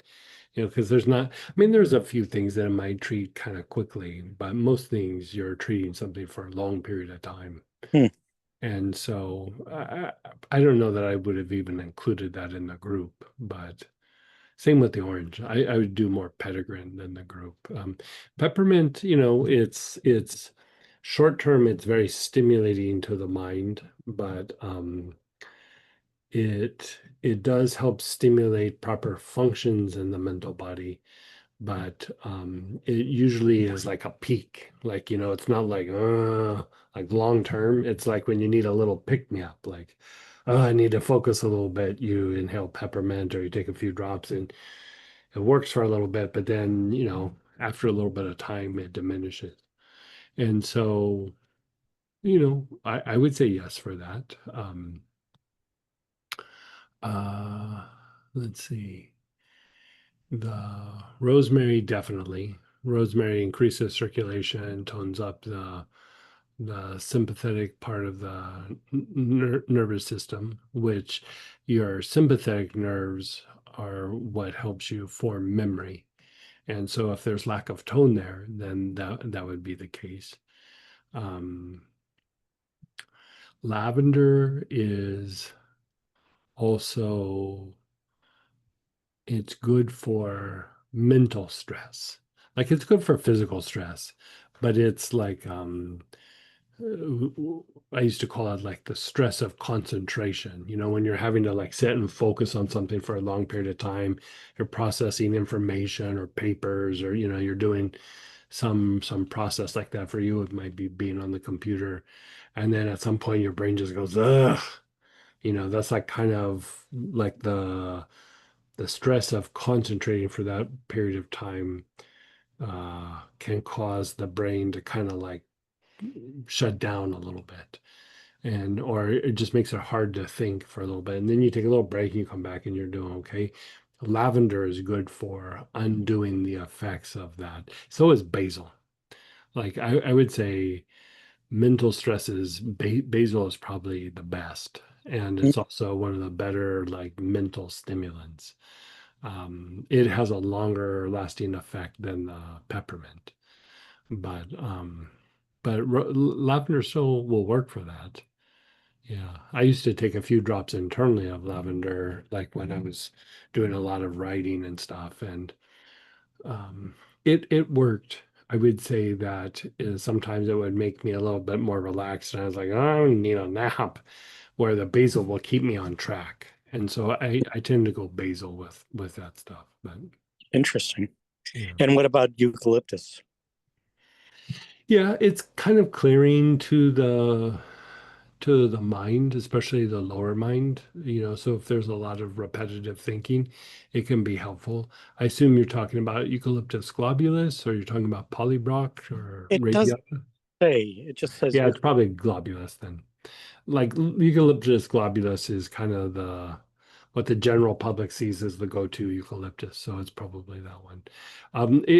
It can be helpful for just like clearing out the lower mind, deepening the breath. It kind of clears your head for a little bit. Um, for cognitive functions, for me, it wouldn't have made the list, but I could see why they kind of played with it. So You know, probably if they're doing a study, you know, it's not just oils versus no oils. They were probably seeing like there was a couple probably zingers in there that weren't necessarily for cognitive function. Hmm. I'm gonna guess it was eucalyptus and lemon. Okay. And if you were to recommend before going to sleep, 7 oils for, let's say 2 hours each evening, Mm-hmm. if for cognitive improvement and sleep improvement and whatever else what would you recommend? What would be your I don't know seven? that I would do it right before I go to sleep, to be Okay. honest with you. Like you're stimulating and you're trying to improve brain function, where you're trying to then also quiet brain function so you can go to sleep. I don't know that I would do it probably more in the morning than I would in the Okay. but regardless of when you do it, rosemary, um, basil, petitgrain, some form of petitgrain, Hmm. sage, cinnamon, um,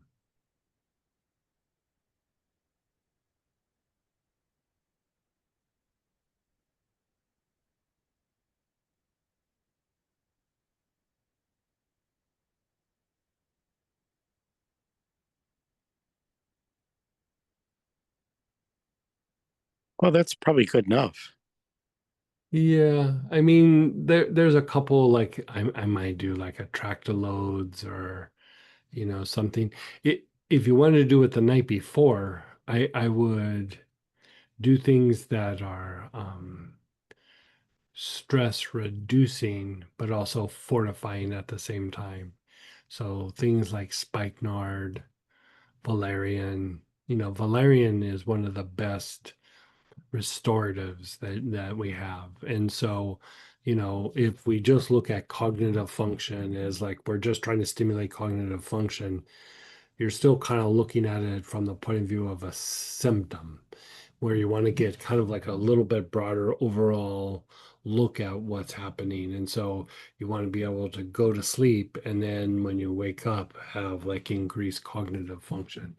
And so your ability to have the body and the mind relax at night and be restored would also be equally as important as what you did to like stimulate the cognitive function. Mm. So like there, I'd also say like the night before or taking internally like ginger would be super good. um uh the valerian, the spikenard, I would say even the night before clary sage, you know, because the thing with clary sage, it will help reduce stress and it will help reduce, you know, from day to night, you're going from intellectual thinking and you're trying to shift over to intuitional thinking, you know, because you're if you try to fall asleep when you're being stuck in the intellect, you're not going to fall asleep very well, you're not going to sleep very deep, and you're not going to get very restful sleep. So clary sage, I say, would be good in that arena, and like mugwort would be very good in that area too. Okay. You know, because the mugwort will make you have a greater potential of going into REM, non-REM. And the clary sage will kick you a bit out of the intellectual mind, you know, because like when we have mental stress, that is a byproduct of intellect. It's not intuition. And even a lot of the stress in the body, you know, in the mind, it's intellect, but in the body, it's homeostasis. And so Mm. that idea of valerian being a restorative, it's a restorative to homeostasis. Just like the mind can get wound up, homeostasis can get wound up and then not allow the body to shift into different states, like going to sleep or resting or you know whatever it might be. And so I would say it's a morning and night approach. Okay. Now the last group, you talked about evening, those would help you sleep as well as restorative, correct? And that's why you did the valerian spikenard or the valerian slipper, lady slipper tincture. Yeah, that's for sleep, and that's a restorative. Yeah. Yeah, it's a restorative. Okay. Yeah. Cool. Okay, well, thank you so much. I'm gonna You're start so welcome. diffusing more, as well as doing the inhalations. Oh, good. Yeah. Thank you so much, Greg. You're so welcome. And then go ahead, Channing. Hey, Jenny. And you can just unmute yourself.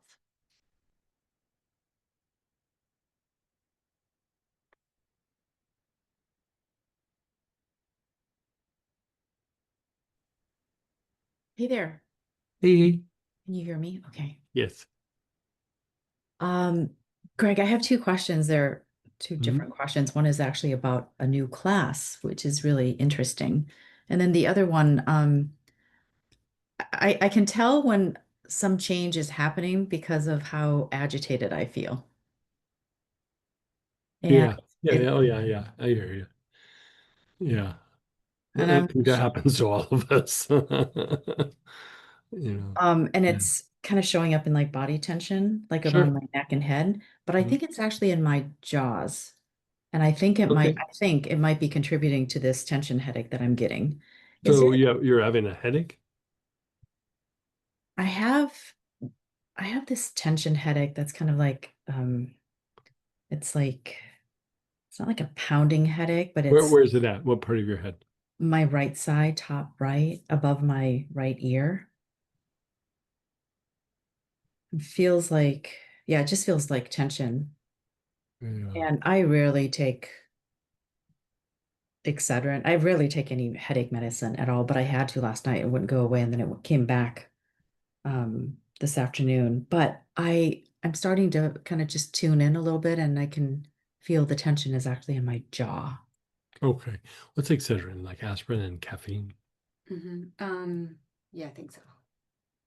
Do you know what's Excedrin? It's Yeah, I caffeine can. and something, isn't it? Ingredients Because it's like a vasodilator, is what they're. in Excedrin.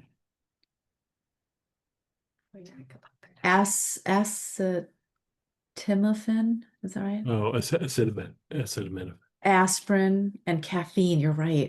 Yeah. Gosh, and I drink So plenty of coffee. yeah, well, the idea is to like it's to offset like potential migraines, and like the acetaminophen is the like Tylenol basically. Like Mm-hmm. it helps to block pain. It doesn't really reduce inflammation. The aspirin does help the pain and the circulation in the area a little bit. Um,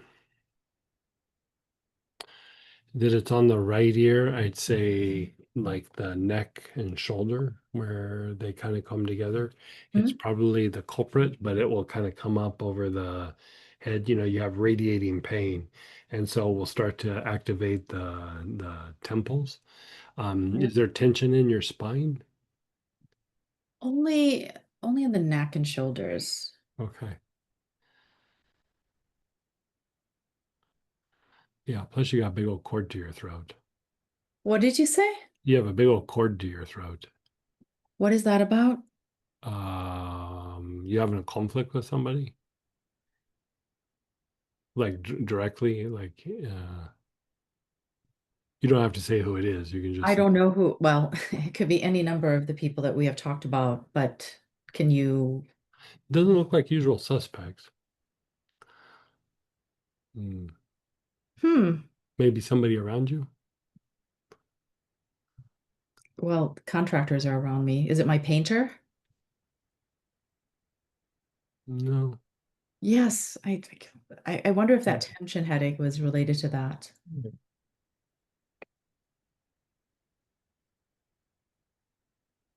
I'm dealing with a yellow jacket infestation at one of my homes.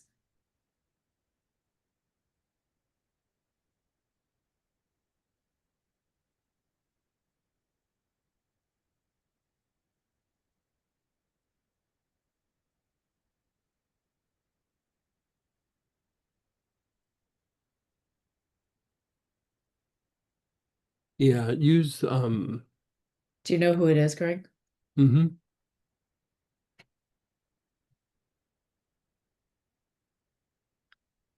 Maybe we'll just send it in chat. Okay.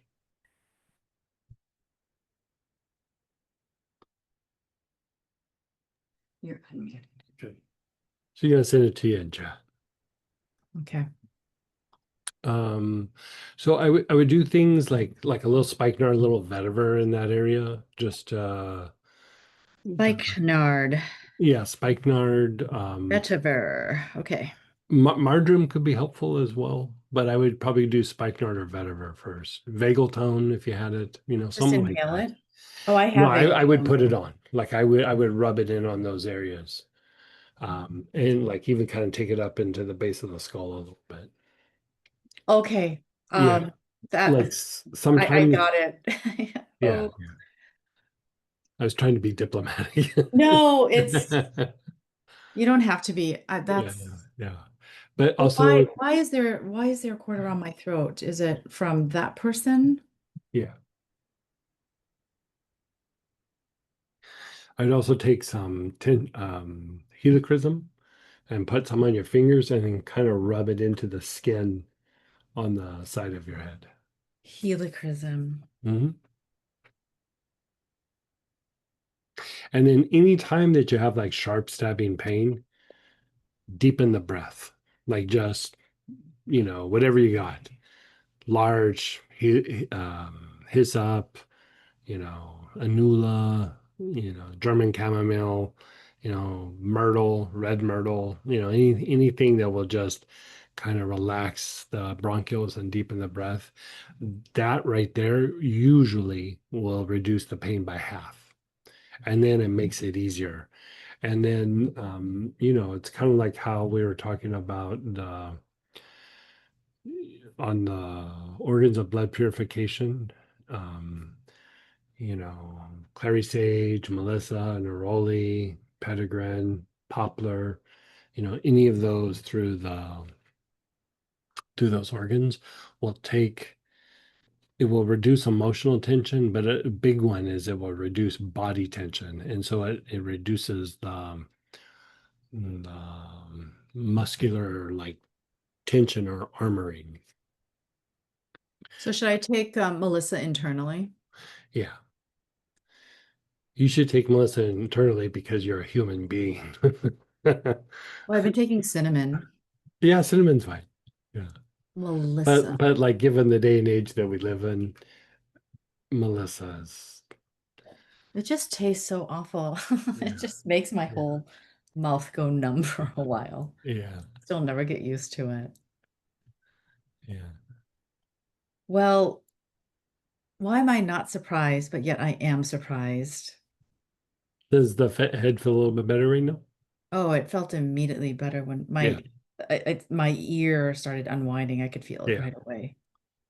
Because any time that it's like cord to the throat, it's gonna anywhere where you get corded, like the muscles around that area tighten up, and so muscles, the sternocleidomastoid, that spot right here is the trapezius. And Mhm. so trapezius is the most easily irritated muscle in the body by far, you know.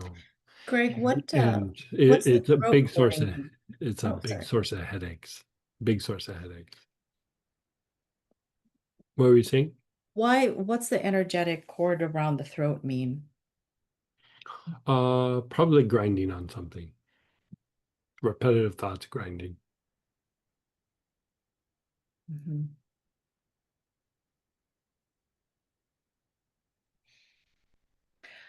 Okay, I will try those oils. My second question was actually about the tarot kit. Yeah. Can you, is that just a standalone kit or is it to be used with the Radiant Mind or? No, it went out the same time, but it is a kit unto itself. Some people reached out and had us make it, and I was like, well, I can make it. I might as well just throw it out to the students. So it's like if you do any sort of tarot work, it would be the way to work that particular card or that aspect and unwind the negative aspects associated with that card. So you could use it as like you're doing your like a reading, or like if you pull A a card. spread? Yeah, or like if you pull a card, like some people will go, I pull a card every morning, and you could work it that way. But you know, the thing that you can also do is kind of like how you would do things with like the I Ching or something else. A lot of times with the I Ching, even people look at it like, what's going on with me now? That's one way of doing it, but both with the Tarot and the I Ching, you can go, what would I like to bring in now? So you can almost do it like a kind of invocation. So you go, okay, I'm going to work this particular card. I'm going to work this particular aspect. And I want to awaken my awareness or my consciousness to what's associated with this card. So if I'm trying to bring in something for a new project, or if I'm trying to work some aspect of a conflict, or if whatever things you like, you kind of go on, you go, okay, you can pull the card, but you could go like, I really want to bring in this like aspect, this creative aspect, or this resolving a conflict, or whatever it might be. You can like use it almost like a kind of invocation, and it's the same idea. Even with the I Ching, is the most times people look at it like, where am I at right now? But in mystical practices, you go, where do I want to go? And it's the same thing with the tarot. Where do I want to go from here? And so it's a way of like evoking something. And so, we have the I Ching for human design, but I don't think we put the I Ching up, huh? We haven't, no. No, yeah. But the tarot is just a different version of that. And you work in the elements, so you can fine tune which element you're going to work, and yeah. Is there a For the book that longest time, I just used the cards and my dorje. I would pull the card out and just stare at the card, and then, use the dorje to anchor the energy. And then I would even project it by looking at the card. But, this is doing the oils in there. Yeah, they're So very interesting. it sounds like you have one oil for each card, both major and minor arcanas, and also all of the suits. Is that right? Yeah. Wow, Greg. Are you kidding Yeah. me? Yeah. And are they in roller balls or? Just They're in 2 little ml. 2 ml. Like how we Yeah. do the kind of normal Yeah. kit, 2 Yeah. mls. If you want a bigger version, we can do a bigger version, but we're trying to keep the cost down. Mhm. Yeah. Okay, that is so Yeah. cool. I also have the 76 names of Metatron. I also have the I Ching. Like, there's all kinds of things I haven't put out, but I have had for quite a while. I noticed the 70, is it 76 names of Metatron? That just came across in a Yeah, recent. we just put one out. Like, I was like, we're talking about all this angel stuff. Let's start working. Um, because the book for the angels is almost done. And so like kind of a follow-up is going to be a book on the 76 names of Metatron. And so the 76 names of Metatron it's developing 76 different aspects of the heart so that you can access Metatron. Mhm. Yeah. Okay. I Chakra have root cleanser is actually one of them. Yeah. Like in I the can't Metatron remember, kit. it's like the 23rd name or 24th name. I can't remember, but it's one of them. Everything else you've never, and like it's not blends that are out, but yeah. So, all right, I will use some of these oils for like acute Mhm. response to the Mhm. whole throat thing and Like sometimes because the jaw is just a byproduct of the body, the nervous system shifts with the cords and things like that. And so most likely the jaws are just wound up because of that. Mhm. But if it's not unwinding, if you inhale neroli and do the throat, the front throat, and the back throat. And we'll start to unwind some of that. I would probably also do the Mingmen. And then sometimes when you're feeling like a lot of like kind of nerve pain in the sides of the head, the spine is congested. So again, I would probably use radio.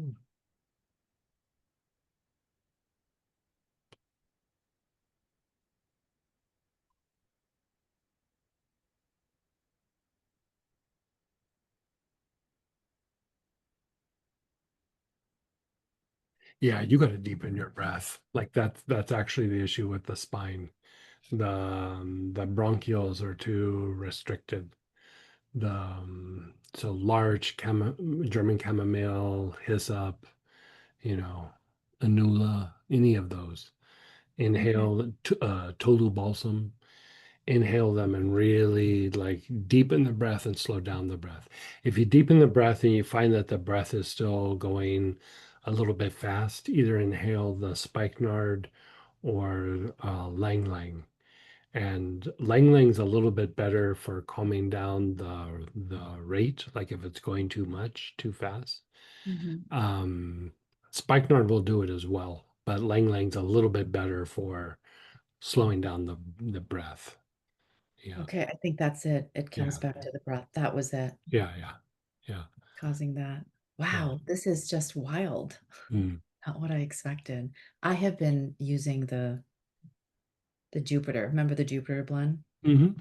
I've been using that a lot, and that just kind of catapulted some changes, Greg. You were not Mm-hmm. kidding. I'm familiar with Jupiter. I just not it's not that Jupiter blend. Oh. It's not that Jupiter blend, Robert. It's the Oh yeah, it's a fourth different. aspect. Yeah, It's a different blend. yeah. Okay, cool. Thank you, Greg. You're so welcome. And I just want to check on that pattern because you said throat, but you were pointing to jaws. Oh, I'm sorry. Jaws. I apparently I haven't taken my basil. Jaws, throat, back throat.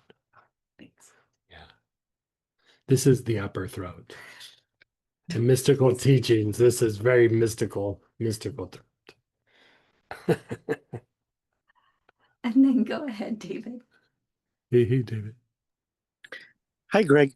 Mhm. So as a follow-up, I thought ginger was kind of a stimulant. So I'm kind of surprised it's in the unwinding, relaxing evening group. Well, it helps well, it can be stimulating, but it's stimulating to body processes. And part of why you would use it at night is it helps to stimulate what you would call the anabolic state. And the anabolic state is where the immune system, nervous system, endocrine system, and the muscular systems kind of reboot and regenerate. And so we can be getting sleep, but we might not be getting anabolic state. And really, it is an either or. Either we're in an anabolic state and we're regenerating, or we're in a catabolic state and we're degenerating. So the idea of using ginger, it doesn't have to be exactly at night before you go to bed. I that's when I usually do it, but um, if you take the ginger during the day, um, it will help to stimulate the potential for greater amounts of anabolic sleep, anabolic Wow. state sleep. And so that's kind of why I use it like in the evening. Okay, that makes a lot of sense. I know they use it in golden milk with turmeric, and Mhm. it's probably the same concept there. Oh yeah, that's probably anti-inflammatory. Like Yeah, yeah, right. yeah. So that was Ginger's super good for you. Like it's super, super good for you. ginger is Yeah, oh yeah. So well, same with turmeric, but ginger is like crazy good for you. okay. And if I don't have clary sage, what would be a substitute? I might have it, but I might not. Um, the Pettigrew would work, Neroli, Melissa, let me think. clary sage, poplar. Maybe try throwing marjoram at it. Oh, It's not quite the same, but clary sage is it, it's not the same, but they know each other. You know what I mean? Like they're yeah. not completely out of the ballpark with each other, but it's in the same vein. So then the question comes up, what about ginger lily? And what about, I know you have mugwort. What about Artemisia, which I know, I guess, is Mhm. a different form of Mhm. mugwort. Um, and there was another one that I was using to help sleep, but those, I think you were using Palo Santo on your chest. I was, yeah. Yeah, yeah. So the thing with Palo Santo, again, kind of has a kind of a cleansing effect, like a letting go of the day kind of effect. It kind of just helps to shake off the day and go into a more relaxed state. So, it's good for like pain. It's not necessarily a pain reliever, but it helps to offset the effects that pain has on the body. And so, like, if something's good for pain, it usually is relaxing, Mm. on some level or degree. And so, especially you do a lot of computer work, so you're using a certain kind of brain activity. And I would say Palo Santo helps to like let go of that brain activity at the end of the day. And so I think that's why I had you using it. And Okay, then ginger lily is good. It's transmuting. It's very purifying. Does have an effect on the circadian rhythm somewhat. Um, it's always good. But like those precious oils like that, that's a whole nother ball of wax. I'm with you on those. But like, if we're just talking about like general like cognitive things, you can go fancy, but you can achieve a lot with just the normal oils. And okay, usually like deeper cognitive function, the more precious oils are a bit better for that. But I'd say you want a good foundation of the normal cognitive, you know, things that those normal oils do for just normal cognitive function. okay, okay, got it. Yeah. I Thank mean, you. I love me some ginger lily or lotus or tuberose, but I still grind it out with basil and petitgrain. You know what I mean? Like Yes, it's not necessarily an either or. It's just like if I want to go here or if I want to go way over there. yeah, It's kind of like that. yes. Yeah. Okay, cool. Yeah. Thank you so You're much so welcome. again. Thank you, thank you.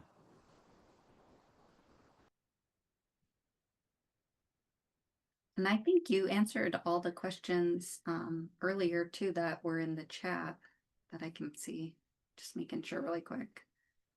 We have just a few minutes. I don't know if you want to see about doing anything. Well, let's do a thing with mm, let's see if you have clary sage or some form of petitgrain. Um, if you have Melissa, neroli, or poplar, all of those would be good. See what you got. And if you don't have that, we'll come up with something different.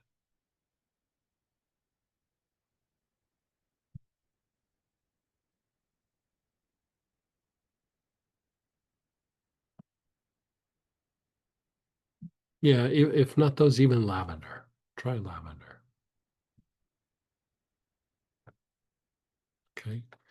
And we're just gonna spend a couple minutes. You're gonna start inhaling. Your awareness is on your lungs. Nice, long, slow, deep breaths with your awareness on the lungs.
And then move your awareness to the liver, so the right hand side of your body below the ribs.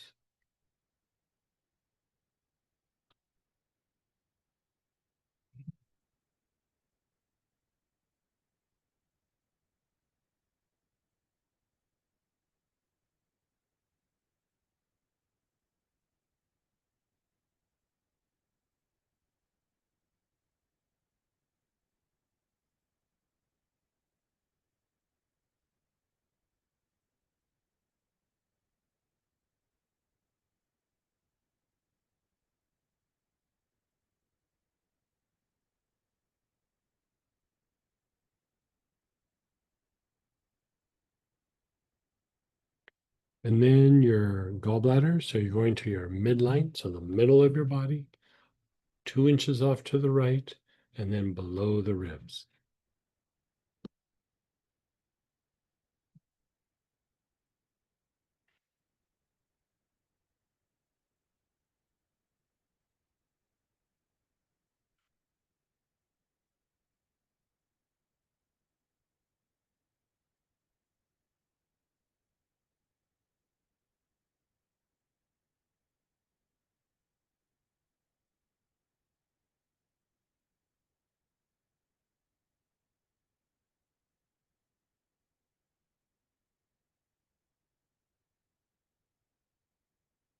And then the kidneys, your awareness is on the kidneys.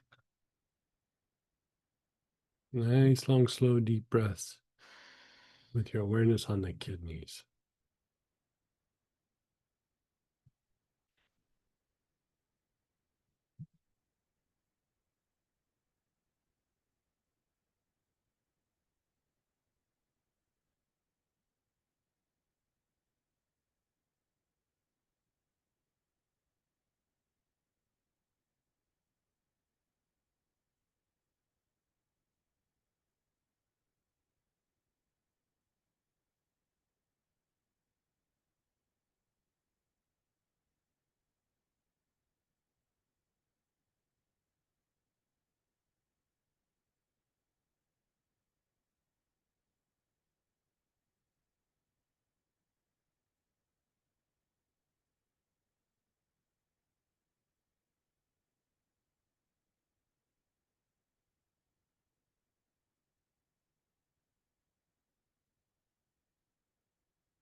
And then the spleen, left hand side of your body below your ribs.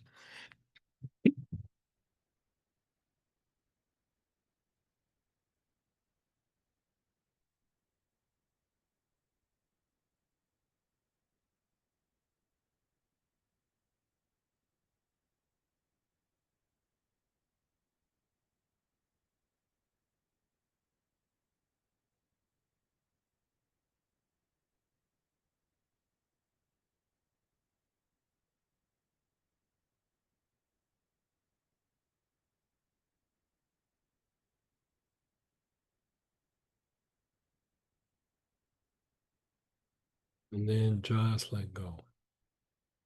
How'd that feel to you? When did you? Clearing sage.